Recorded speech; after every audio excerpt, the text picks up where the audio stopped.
Well, well, well. Good evening, everyone. Good evening. I am Lucretia Diggs. I am to be your hostess for tonight's little gathering. I am a funeral director by profession, but don't worry, I'm not here to drum up business. Unless anyone laughs too hard. Before we lower ourselves in the evening's entertainment, a few bits of business we need to clear away. If the spirits or anything else compels you to leave the building very quickly, there are emergency exits to my left and to my right, as well as down the pathway that you entered the building to get out of the weather. Speaking of which, if Mother Nature calls you so loudly, even louder than the organ pipes, and you need a bathroom, there is one just beyond the door to the front of the sanctuary, down the hall. No skeleton key required. You have joined us for pumpkins, pipes, and peculiar stories. It is an evening to die for. I promise you plenty of spooky organ music, peculiar stories, and a few grave remarks from yours truly. So sit back, relax, and if you feel a tingle on your spine, it's probably the ghosts or the drafty old church windows. Me personally, I'm rooting for the ghosts.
Go ahead, scream if you want to, I know you do.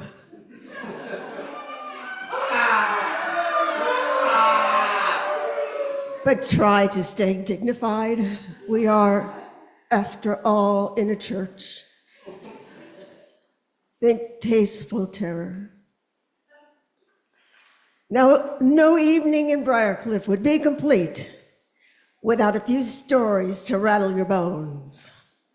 Our storytellers have dug deep, even deeper than I usually dig, to bring you tales of witches, ghosts, valleys of bones, and buttons. I always say a good story should be like a good funeral. Well planned, slightly chilling, and leave people whispering in the parking lot. Please enjoy our first tale, The Witch of Scarborough.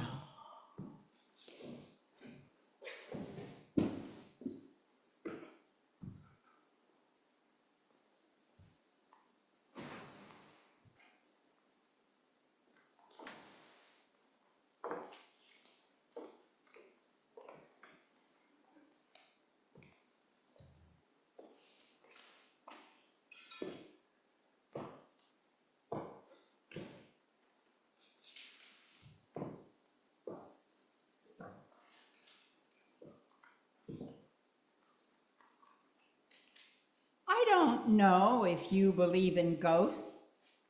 I didn't either, not until that night.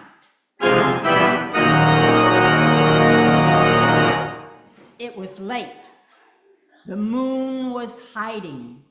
The wind rattled the shutters, and the hills around Scarborough felt as empty as the old carriage roads in Briarcliff after dark.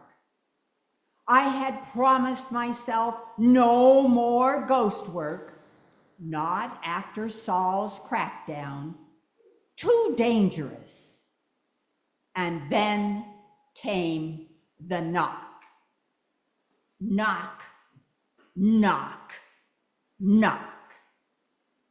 Now tell me, would you open the door if you heard that knock? Yeah, I shouldn't have either. But I cracked the door, and there they were. 3 men in heavy coats, hoods pulled low. They looked like travelers sneaking into the Briarcliff Lodge long after curfew. Or maybe like Miss Knox schoolgirls trying to tiptoe back to their dorms without being caught. One whispered, "Call up a spirit for me." Whew! I nearly slammed the door. Are you out of your mind? Saul banned every medium in the land. He'd kill me for this.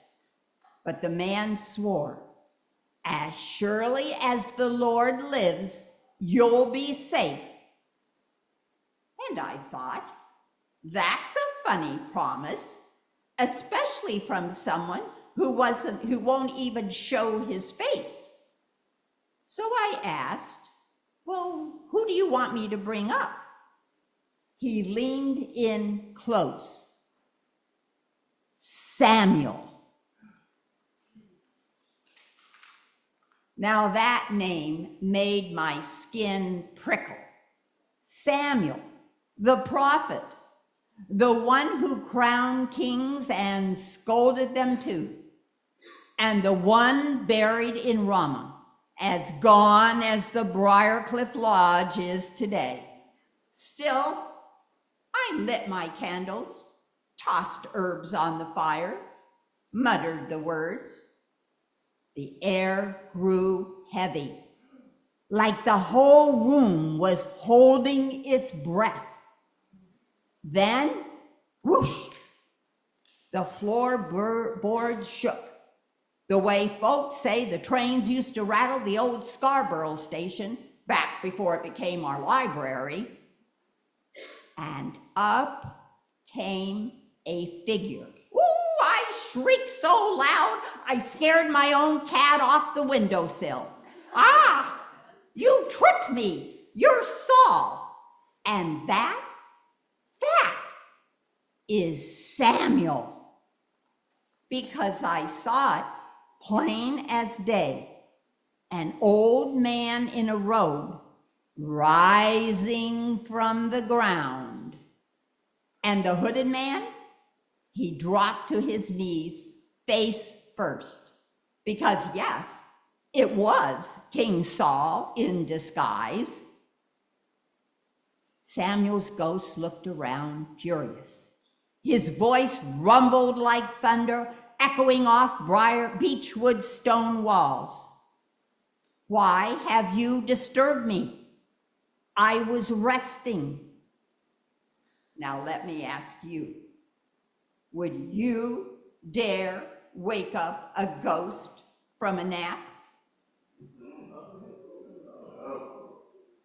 Well, Saul did, and boy, did he regret it. Saul babbled like a child caught sneaking cookies. The enemy is coming. God won't answer me. I don't know what to do, so I called you. And Samuel, even in death, he gave Saul that look. You know the one, the I told you so look. Why ask me? You already know what God said. You disobeyed. You lost the kingdom. David will be king. And tomorrow, you and your sons will be with me, with him, in the land of the dead. Well, that killed the mood. Saul went pale, toppled right over, and landed flat on my floor with a whump.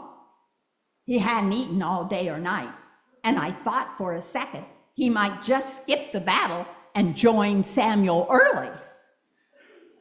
I shook my head. Look, you dragged me into this. At least let me feed you. At first he moaned, I won't eat. But his men begged. So I went out back, butchered my best calf, nearly as fine as the prize cattle Walter Law once paraded at Briarcliff Farms. I baked bread. I roasted the meat. My whole kitchen smelled like a festival feast. So picture it, me, the Witch of Scarborough, serving dinner to the King of Israel, who was still shaken like a leaf, while the ghost of Samuel drifted off into the night. And that is why I believe in ghosts now. Because once you've seen one stomp into your living room, scold a king, and then ruin your best calf for supper, you don't forget it. So if you ever think about calling up the dead, be careful what you wish for. They might show up cranky and leave you stuck with a dinner bill.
Wasn't that delightful? I haven't heard pipes moan like that since old Mr. Butterworth's funeral, when the bagpipes squeaked.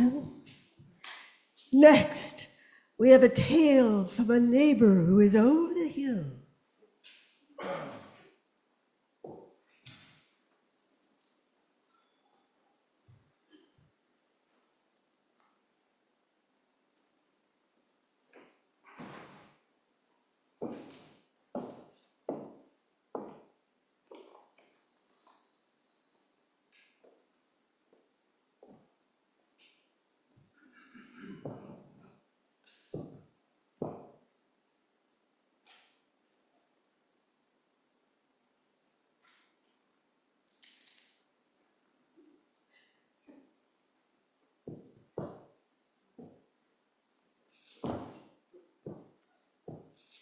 I don't know if you believe in ghosts. I didn't either until that night.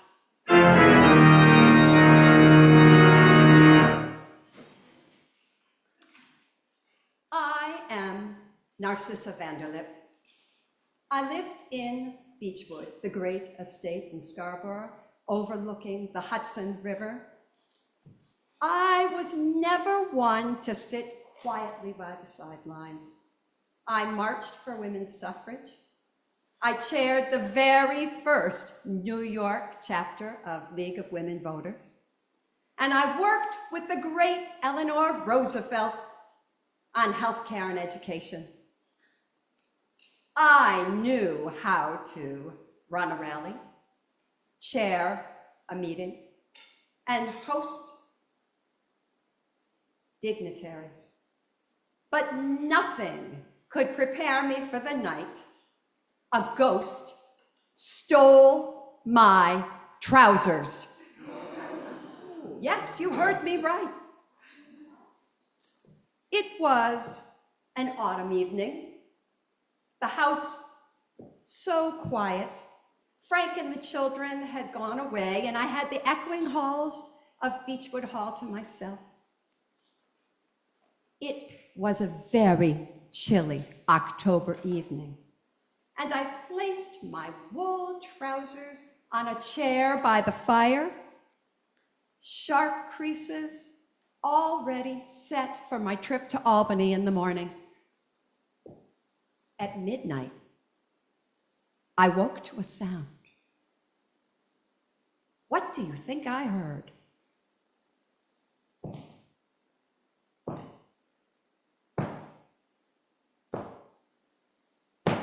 That's right, footsteps.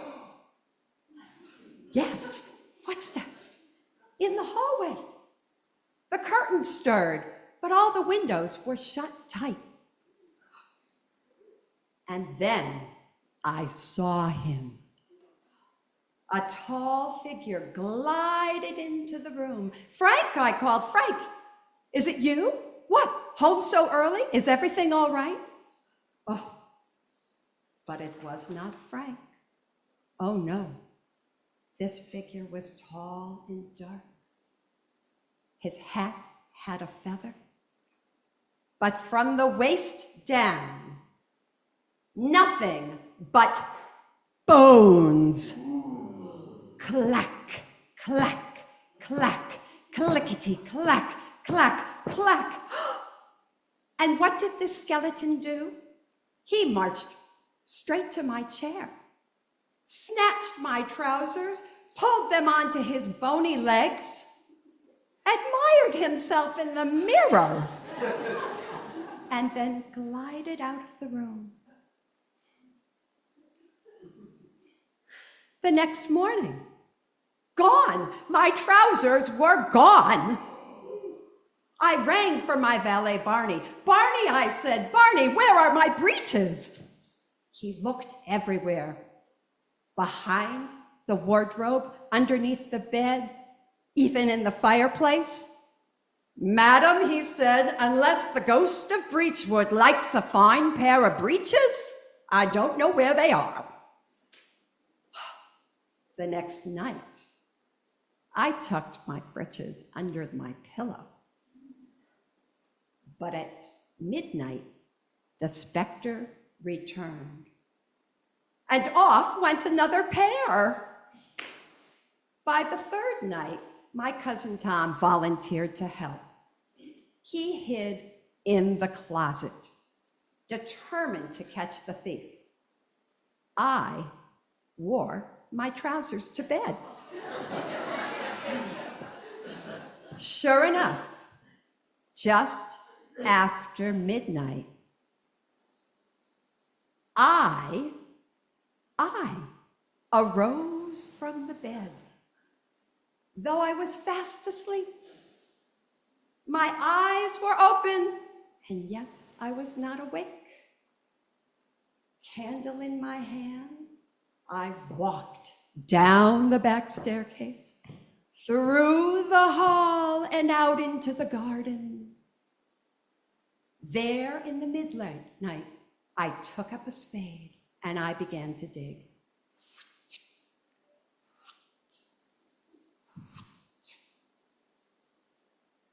What did I pull from the ground? My missing trousers. One pair, two pairs, all neatly folded like buried treasure. And then I began to roll up the pair I was wearing, ready to bury those also. That is when Tom helped out. He jumped out and yelled, "Boo! Oh!" And I awoke. The spell was broken. In the morning, we dug up every last pair and laid them out on the grass. Row after row of fine trousers, flapping in the breeze. Everyone had a good laugh, except for me. I was red as a beet. And so the legend was born, the specter of Beechwood, the ghost who fancied fine trousers. So, if you ever visit Beechwood on a windy night, do not be afraid.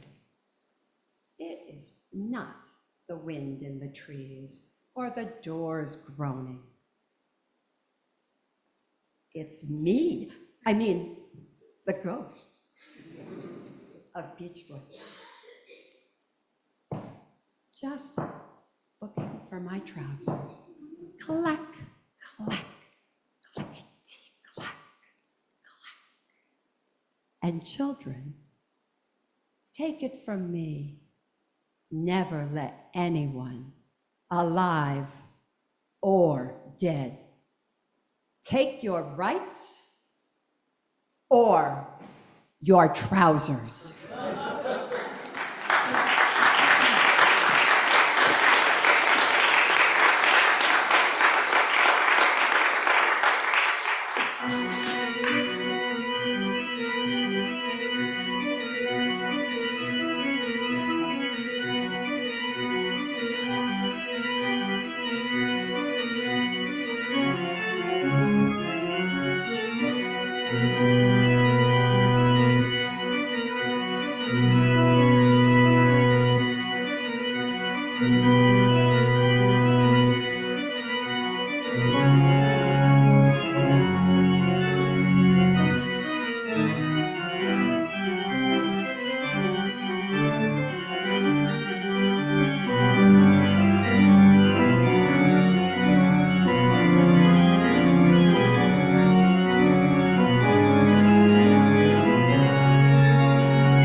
Wasn't that delightfully spry and spirited?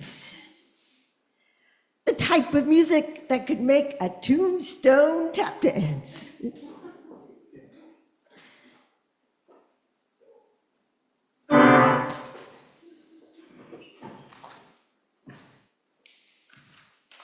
And speaking of spirited, our next storyteller has something rattling around inside trying to get out.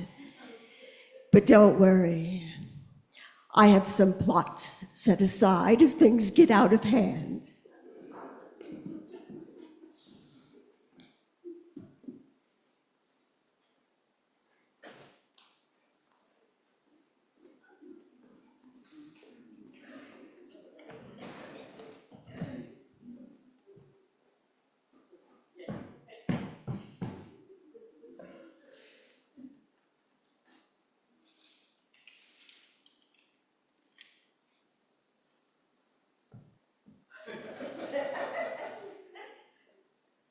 I don't know if you believe in ghosts. I didn't either. Not until that night.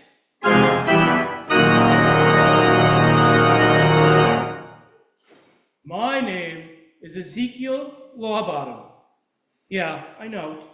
It sounds like I should be a lawyer who lives in a basement. But I promise, this story is no legal brief. It's the gospel truth.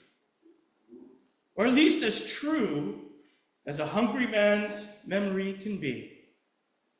Honestly, the only thing I believed in at the time was how much my stomach was growling. I hadn't eaten since lunch, and all I could think about was dinner. Maybe a slice from Pizza Beat. Maybe a plate of ribs at Squire's. One moment, I was walking down South State Road, minding my own business. The next, I was standing in a valley, and it wasn't a happy valley. No flowers, no streams, no birds, just bones. Bones piled high, bones spread wide, bones crunching under my feet like stale crackers. Skulls grinned up at me, rib cages stacked like firewood or like rats in a butcher shop. Finger bones curled like they were still reaching for a snack. It was creepier than the basement of the old Briarcliff Library, back when it was still a train station. I whispered, hello? Nobody answered. Of course not, there were bones. Then I heard it, a voice, deep, rumbling, close enough to shake my ribs. Tell me, the voice asked, can these bones live? I almost laughed. I mean, really? They didn't even have noses anymore. So I said, you're the only one who would know.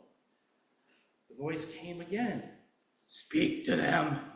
Tell them, dry bones, listen. Life is coming back for you. Now, I don't usually go around yelling at skeletons, but when a thunder voice tells you to do something, you do it. So I shouted, hey, bones, time to wake up. That's when things got spooky. First, the rattling, 1,000 little clicks and clacks bouncing across the valley. The bones twitched, they shivered. They started sliding together like they were doing a creepy little square dance. The thigh bones connected to the hip bone. I muttered, though this was not the time for singing. Skeletons snapped into place, bone by bone, one by one. They sat up, row after row, looking like the world's creepiest movie audience, just waiting for the show to begin. Kind of like when the whole town squeezes into Law Park Pavilion for a concert. Except, a lot more bony. Only thing missing was popcorn. Then tendons stretched across them, flesh squished on like someone plopping mashed potatoes. Skin zipped up like a sausage casing, zip. And suddenly, rows and rows of bodies, perfectly whole, perfectly still, not breathing, just sitting there. The voice said again, "Call the breath, summon it from the four winds, tell it to fill them." So I did. I yelled to the north, "Breath, front and center!" The wind came rushing down from Scarborough Hill, tumbling past the old gates of the Sleepy Hollow Country Club. I yelled to the east, "Breath, front and center!" The wind came sweeping in from Pleasantville and Chappaqua. I yelled to the south, "Breath, front and center!" The wind came rising up from Sleepy Hollow and Tarrytown. I yelled to the west, "Breath, front and center!" The wind came rolling off the Hudson, curling through Beechwood and the old Vanderlip estate. It spun around my head, it whistled between the bodies, and then it dove right into them, whoosh! Their chests rose, their eyes popped open, and then they stood up, all of them. Thousands. What had been a valley of bones was now a vast, breathing army. And they were all staring at me. The voice whispered one last time, "Do you see? These bones were my people. They thought hope was gone, but I put my spirit in them, and they live." And I thought to myself, well, this is going to be awkward if they all want dinner. I don't even have snacks, not even a crumb from the Early Bird coffee shop.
Oh my goodness.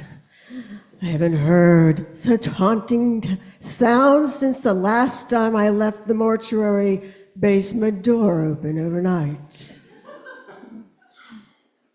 Before we close the lid on tonight's entertainment, one last story.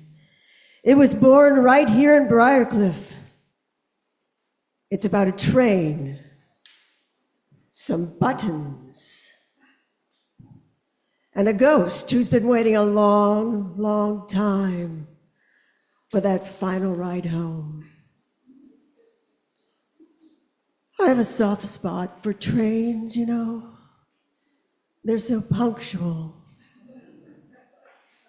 so dependable, so good at us, carrying us to our final destination.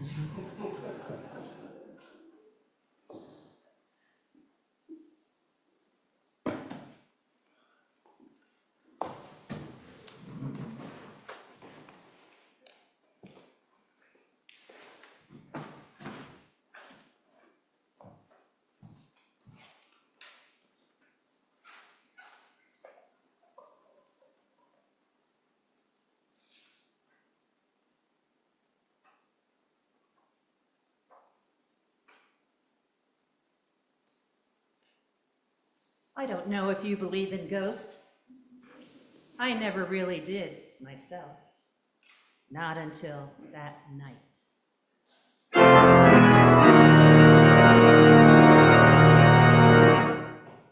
My name is Bunny Bookwalter, retired librarian, lifelong resident of Briarcliff Manor, and apparently part-time ghost hunter. Not that it's in the library job description, mind you. It was a dark and stormy night when I decided to take a walk down to the Briarcliff Library. Yes, I know most folks would have stayed home with a cocoa and a blanket, but not me. Brilliant idea, right? The rain was pelting the sidewalks, the wind howling like a train whistle, and the branches of the trees scratched together overhead like bony fingers. As I trudged along past the park benches, I couldn't help but remember the old days when our library wasn't a library at all. It was the train station. That platform used to bustle with people from the city coming to see Walter Law and his prized cattle, or to taste his famous table water from the spring. I could almost see it, workers rushing with parcels, conductors shouting, "All aboard!" Their buttons gleaming silver on their grayish blue coats, much shinier than the ones on my coat, I'll tell you that. By the time I reached the library, the street was deserted. The lights inside glowed warm and yellow against the storm, and I let myself in. It was quiet, too quiet. I thought I'd read for a bit, just me and the storm. But then, shuffle, shuffle, shuffle. Books slid themselves off the shelves, and let me tell you, librarians don't like that. And then, creak, the door opened somewhere upstairs, and then slammed shut again. And then I heard it, a low, hollow whistling sound drifting from the second floor. My heart began to pound. I tiptoed toward the children's section when suddenly, thump, footsteps, slow, heavy, coming closer. Around the corner, the sound stopped, and I froze. My heart gave a jump. I whispered, "Who's there?" No answer. Just the handle turning. The door creaked open, slow as a sigh. And the shadow stood, a figure. It was tall, it was swaying, and it wasn't saying a word. Now, I'm not the bravest person you ever met. I could have run straight out of that room into the storm. I could have hidden behind the circulation desk, though I doubt the librarians on duty would have approved. But instead, I thought, if it's a ghost, I'll catch it. So I reached out and I grabbed the figure's coat. And that's when it happened. There was a pop and a plink, and the figure vanished just like that. Gone. Now the room was empty. The books sat quietly on their shelves, the whistling stopped, and the footsteps were no more. But in my hand, pinched between my fingers, was a button. A plain, ordinary button. Round, shiny, 4 little holes in the middle. That's it, I thought. Proof that I'd grabbed a ghost and it wriggled away, leaving its button behind. The next morning, I told everyone about the storm and about the footsteps, the shadow in the doorway, how it vanished, pop, plink, and left me holding the evidence. Of course, they laughed. They said maybe it was just the wind, or maybe an old conductor wandered back from the train station days and I yanked off the button on his coat. I shook my head. Oh no, I said, this button came from a ghost's coat and that's the truth of it. And you know, they still laugh at me. And on a cold, rainy night, you might still find me looking for a place to read down at the library. And I've heard the sounds every time. I've seen the ghost every time. I've tried to catch it every time. But I've got all of these buttons to prove it. Maybe you'd like one, so that you can prove it too. And if you're ever at the Briarcliff Library on a stormy night, you might keep your eyes peeled, because who knows, you just might find another button waiting for you. Just don't tell the librarians you're ghost hunting in the stacks. They prefer things nice and quiet. Shh. Reverend? Yes? Please help me with the buttons.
And now I lay this program to rest. The pumpkins have glowed, the pipes have thundered, the peculiar stories have been told, and you're still among the living. Congratulations. Let us say thank you to our storytellers, Londa Wilson, whoever that is, Joan Bikey,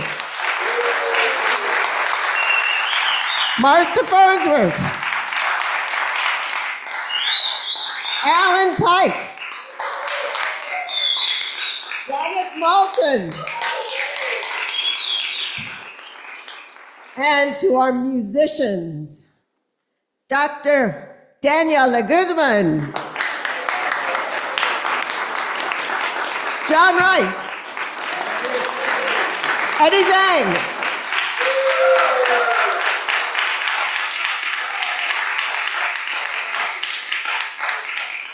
thank you for keeping our old, and I do mean really old, organ piping hot. Now, the good news is there's no need to roam the graveyard tonight, unless you really want to.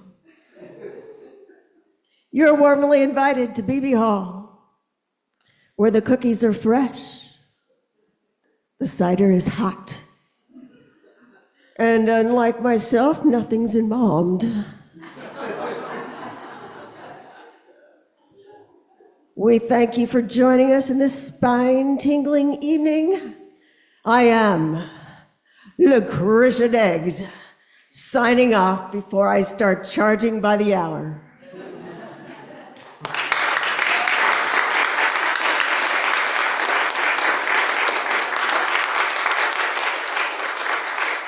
Rest in delight, my friends, and don't forget to tip your mortician.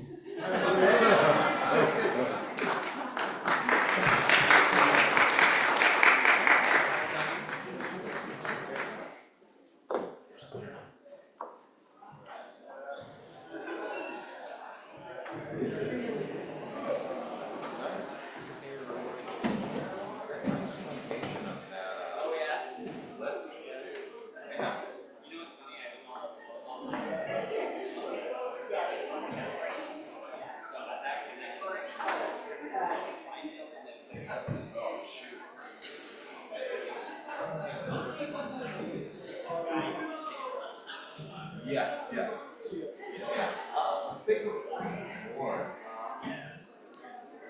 All right. Thank you, sir.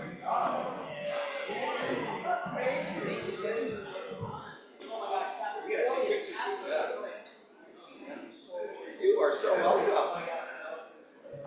If you guys want to go across the street,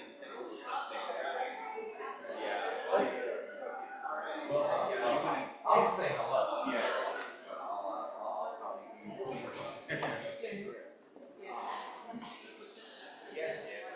Thank you, guys. That was fantastic. You are so welcome. Thank you. Well done. You're beautiful. Oh my gosh, I love it. Careful with the steps. It was fun. Yeah, it was great. Right here? Yeah, I mean, I like to do it like by the organ. Yeah. It's not one that can stick to that properly. You also want to do it as well.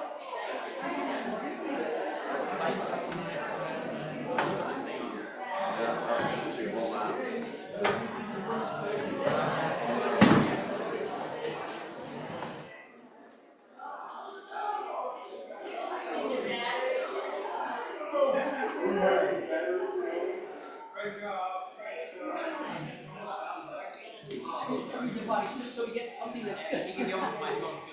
Oh, okay.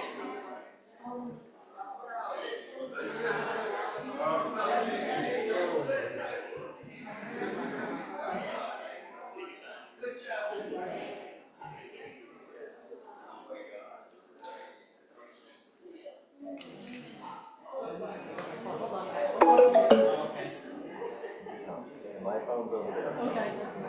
Send it to me. Hey, they're cracking. Hey, don't stay there. I want to get one of you guys. I recognize you, even though I don't have my glasses on. But I'm down to the back right now. Stay 1-1.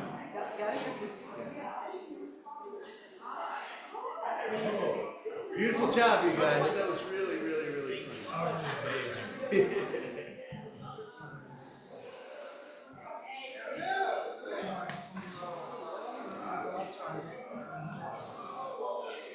I like the outfits.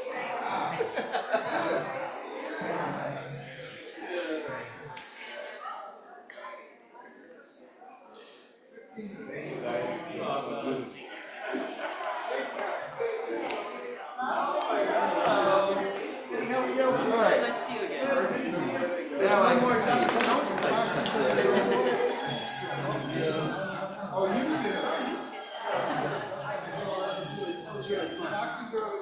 Hey there, I'm fist bumping you for now. Yeah, but you don't do that. Yeah. It was really fun. Yeah. Nice pieces. How have you been? Good.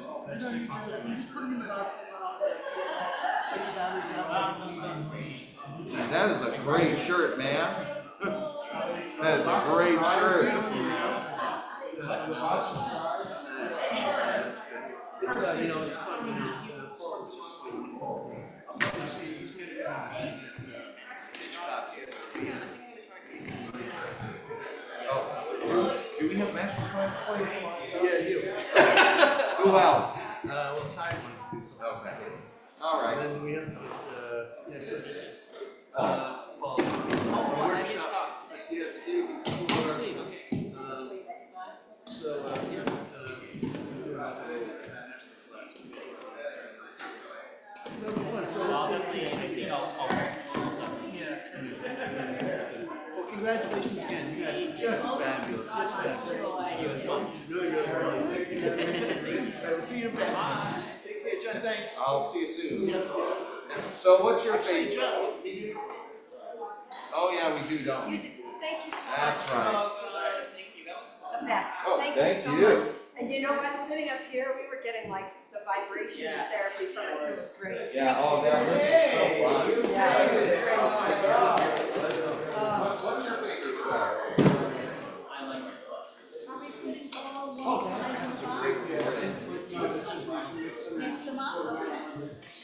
Yeah, so that's nice. He's gonna on Monday.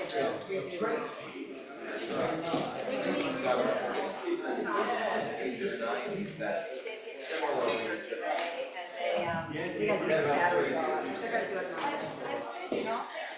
Yeah. Well, we're gonna do it. He's got a whole. Let him have it and do it his own speed. I'll check that out. Yeah, I'm sure there's a, sometimes it's the remote for those guys that didn't go out.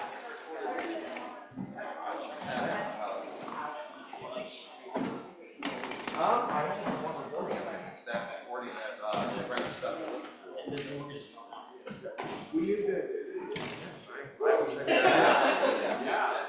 Yeah, thank you for being such a gracious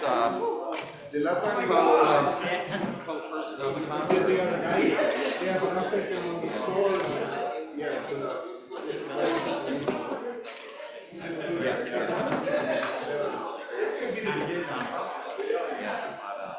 you're a vocation.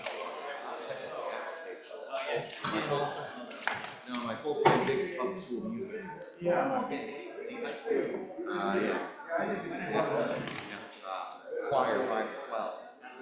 And when my district in Hastings decided that wasn't three bands in my schedule, which I had to steamship. That's how it works. That's why I'll see you across there. I gotta get out. Oh, gosh, yeah.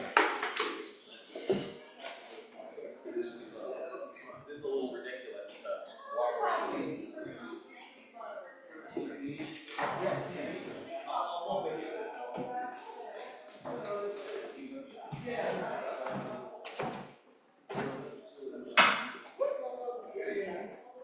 Got more now.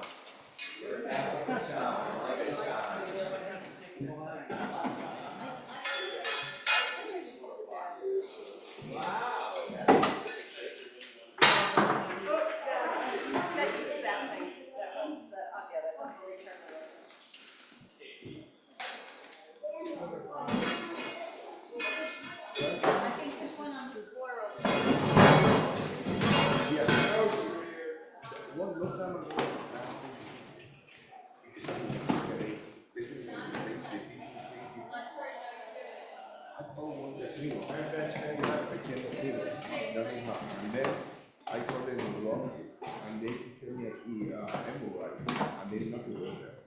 So he sent me this bill. So I just talked with why I didn't take this. It was like maybe today, they get, that day, I was working with a legal team, but I don't have that. So I moved the money barrier, you know that. Can they go on top of each They other? went there. Yeah, When they they'll work, eventually- I arrived to my house. If you're worried about it, put that on top. Because they'll So eventually when lay I flat. tried There's a whole to time, remember when, I think last year, I still gave you a little container with, it's also like that. Also that, when I use the glass or whatever. But anyway, I sent the message to her, say, I can't have, this one is like the second person. I'm very strong. I told her the question, maybe I question, it's something like Are there some behind the bench still? No? I can see us still finding them tomorrow in the